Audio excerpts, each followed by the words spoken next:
Thought I'd show you what I packed up for this camping trip I'm going on to a place called Sister Creek Ranch. Bring in some sugar-free barbecue sauce to have with some brisket that I bought, some sugar-free jellos. I got some better cheddar sausage, as well as some pepper jack cheese sticks. And then I also loaded up the refrigerator and cooled it down a couple days in advance to bring in that brisket so we can cook it in the microwave. I don't really have a stove, but I have a microwave. Brought some sugar-free Russell Stover's chocolates and some cheese for the chaffles and just snacking. I got some maple walnut syrup to have with the chaffles or to put into the chaffles. I usually make just mozzarella cheese, eggs, and syrup. So I have those ingredients and my waffle maker. This is an Italian waffle maker and it makes really nice chaffles. So back in the horse compartment, the first stall, I just loaded up some chairs and a blanket to go outside along with my hay, a ladder, and some other buckets. I've got the hay and the feed bags for the trip and some shavings loaded up in there to kind of protect the tack room from getting flooded. I got a Buck DVD, and inside this one I have the Ride Around the World IMAX DVD so we could watch something. Here I'm just kind of rolling down the windows, so to speak, in the back of the trailer to cool it down so that the horses don't have that heat built up in there. And I'm just doing a walk around, making sure everything looks good and it's safe to go on the road. And speaking of those chaffles, they are super easy and convenient for camping. Just bring your waffle maker, and here's what they look like on the Italian waffle maker with the hearts. And we folded in some sausage and cheese on those. They were delicious. Okay, so we made it all the way back, or we made it back safe and sound. And I thought I'd give you some of the story of how things all went there. It was a fantastic trip. The horses really loaded up very, very well the first day out there, and on the way back too, they did pretty good. I think they knew they were going somewhere exciting, so it's fun to see them kind of anticipate where they might be going, I think. So the first day we got there, we did ride. We went up to the main ranch's arena and round pen area. They're kind of flat. I think it's called the kickback flats.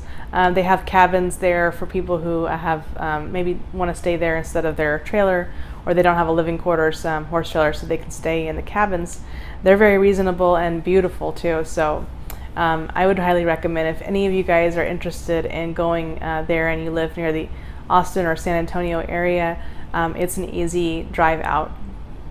So in terms of our first day, once we got there, we got unloaded, kind of set up the campground. We went out on a ride. I didn't get any video that day because my battery was drained on my phone, of course. In fact, speaking of draining batteries, I actually drained the battery on the horse trailer too over the night. I think I had too many things running that didn't just rely heavily on shore power. So we almost couldn't roll in the awning or the slide out to the trailer, but everything was fine in the end. So in terms of the first day though, it got really nice and cool, very breezy. When we got there, there were some thunder showers rolling in, and so there was a nice cloud cover, really beautiful day. And at night, after we put the horses back in the corrals, fed them, there were some spectacular lightning shows. And it did rain heavily in town, but not where we were. So the next day, it was absolutely, beautiful. Still a few storms coming through. I did get some video that day. Also, the first day we went down to the creek. There was a little less water than there had been back in July or June when I last visited the ranch. But it was still really nice to go down there and very cool and refreshing to kind of get our feet in the water. So the first day was a really nice day just to kind of relax and kick back. We watched a couple movies in the horse trailer and had some hard spritzers that I think only have 2 grams each. They're delicious. So now as far as a couple incidences that happened, like I said, I did drain the battery on the horse trailer. And also I think next time I might bring a supply of water for the horses from our ranch that they're used to. The water at Sister Creek Ranch has a bit of a sulfur smell. It comes from a different well source probably, but the horses did drink eventually. We were just worried they wouldn't, and I think we could have come back to town and just decided to kind of cancel the rest of the trip, but fortunately they did drink, so we were really worried about that, but they finally did, and they were hydrated the whole time, so that was really good. So the second day we were out there, when I did get some video footage, it was really gusty and breezy, but the horses did a really nice job being courageous and listening really well. When we did get up to Kickback Flats and try out the arena, they had just resurfaced it with really nice shredded sort of tire or rubberized turf, and it was very comfortable to ride on, and we ended up switching horses. It's fun to switch horses. We hadn't ridden each other's horses, and you always get a different sense of how, you know, your horse versus the other horse operates. And you know, for instance, Coco tends to be really sensitive and light. Cisco, maybe not so much. Elvis is over here scratching on the couch. He's gonna lay down. So I don't know if you guys can hear that, but if you hear a sound, that's what it is.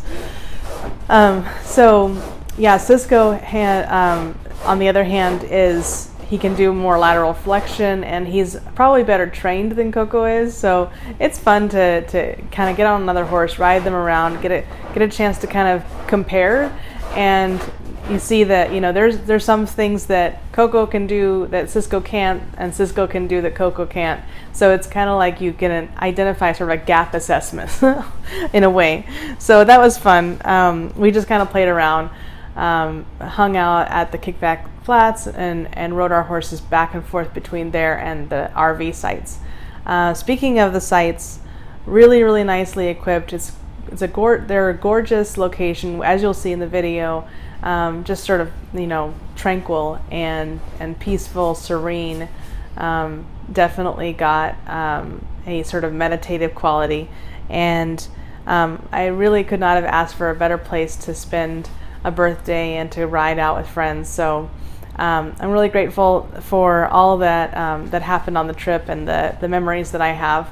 So thanks for joining, and if you like this content, go ahead and like the video, subscribe to my channel, and click the notification bell so that you can be informed when I post the next video. Thank you guys so much, and have a great weekend.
I hope you guys enjoyed this video, and I wish you happy keto journeys and happy trails.